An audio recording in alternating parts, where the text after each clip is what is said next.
2 години после првиот извештај на Прибе се укажа повторно на големите проблеми кои што постојат во судството во Република Македонија. Се укажа на фактот дека и после 2 години се уште нема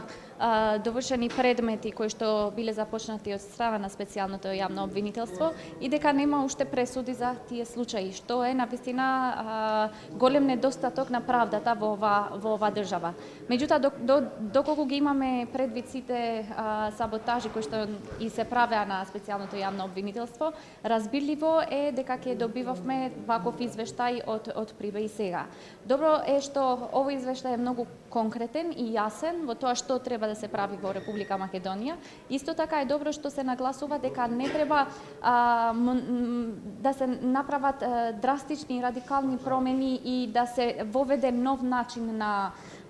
заробена држава, туку да се извршат сите тие активности кои што треба за да навистина доаѓаме до правда во нашето правосудство. Мислам дека е од клучна важност случаите кои што се покренати од страна на специјалното јавно обвинителство да наоѓаат свој крај и ефективно да бидат судени во судница и да се воведе најпосле принцип на казнивост за луѓе кои што извршиле кривични дела без разлика од кое ниво на државните службеници тие се.